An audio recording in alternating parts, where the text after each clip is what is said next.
oh berarti Allah itu punya tangan, sama seperti tangannya manusia, tangannya makhluk. Nah, ini tafwid mujassimah. Pemahaman ini yang dikhawatirkan takut keluar dari pemahaman Ahlussunnah wal Jamaah.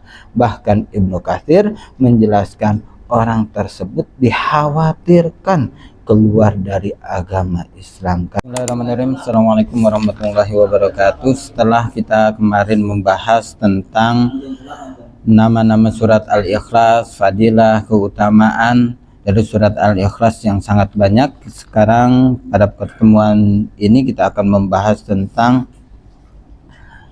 yaitu tafsir dari surat Al-Ikhlas itu sendiri.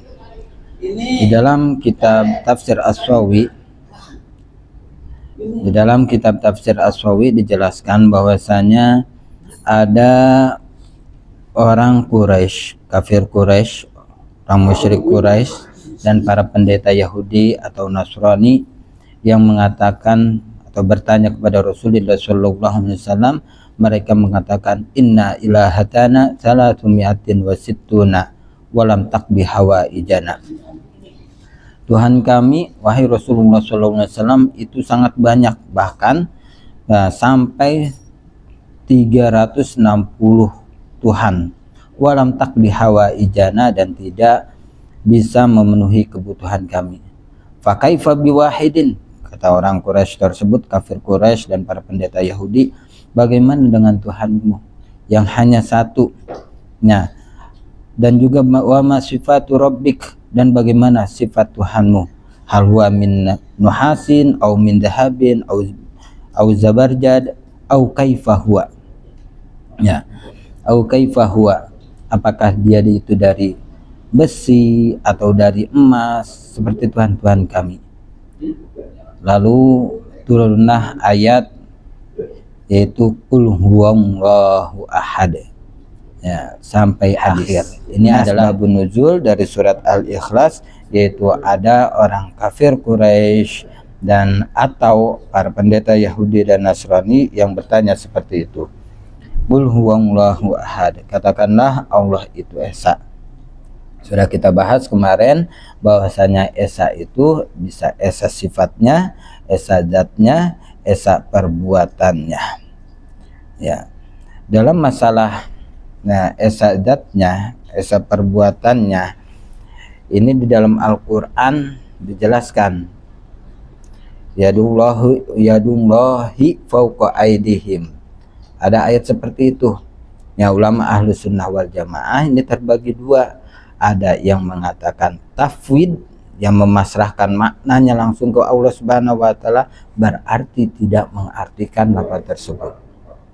Ya, jadi ketika yadullahi fawqa aydihim, ketika ditanya maksudnya apa, mereka memasrahkan maknanya. Nah, yang kedua termasuk Ahlussunnah wal Jamaah juga, ya, mengartikan lafaz tersebut dengan makna yang pantas, yang sesuai dengan Allah Subhanahu wa taala.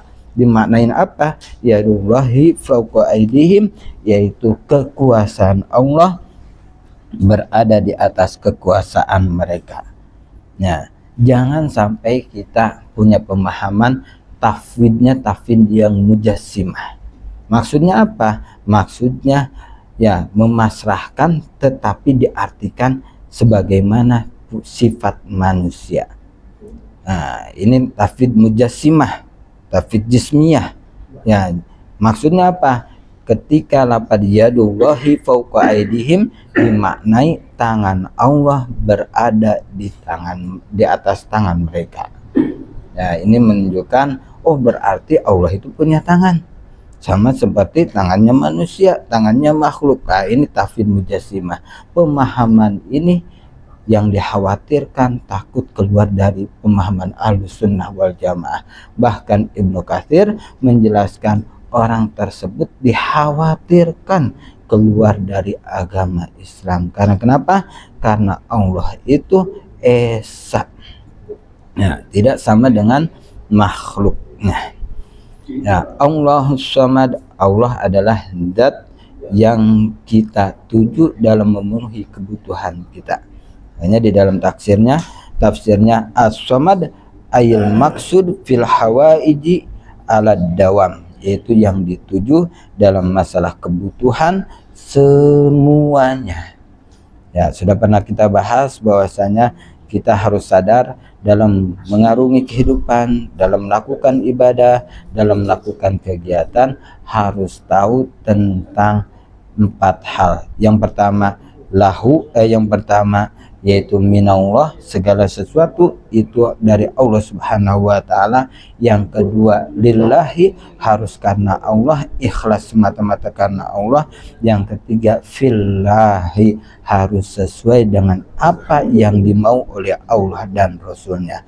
Dan selanjutnya yang keempat ilallahi, apapun yang kita lakukan, yang kita kerjakan, semuanya kembali kepada Allah Subhanahu wa taala, sehingga kita mendapatkan rahmat dari Allah Subhanahu wa taala.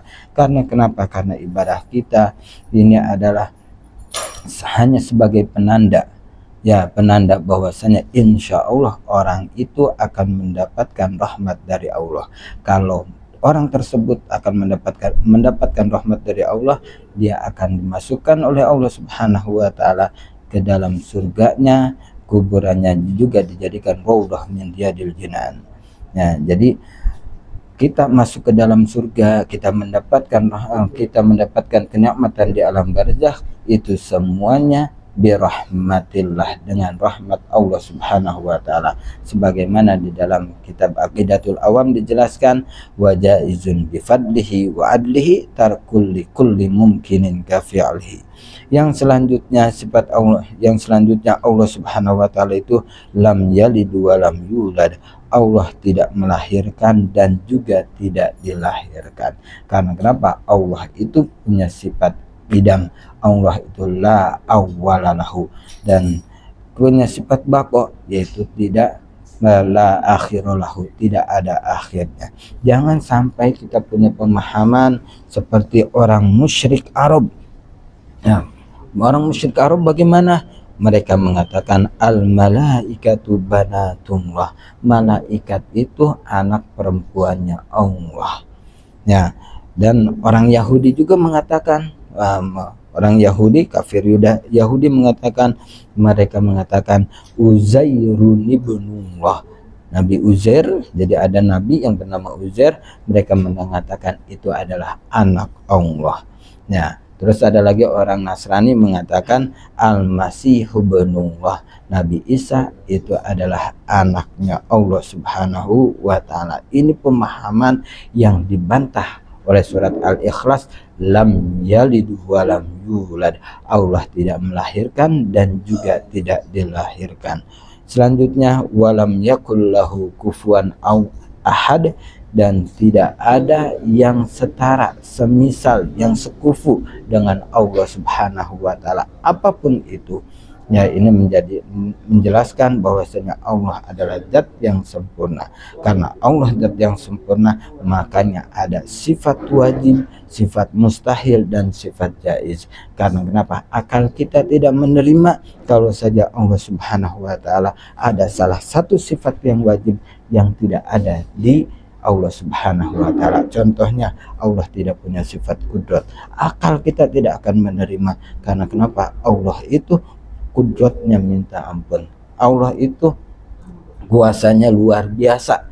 Ya, berkuasanya luar biasa. Berbeda dengan kudrat kita. Kudrat kita terbatas, kemampuan kita terbatas, tapi kudrat Allah tidak terbatas. Mungkin itu saja yang dapat Al-Fakir sampaikan dalam penjelasan surat Al-Ikhlas. Kurang lebihnya mohon maaf. Assalamualaikum warahmatullahi wabarakatuh.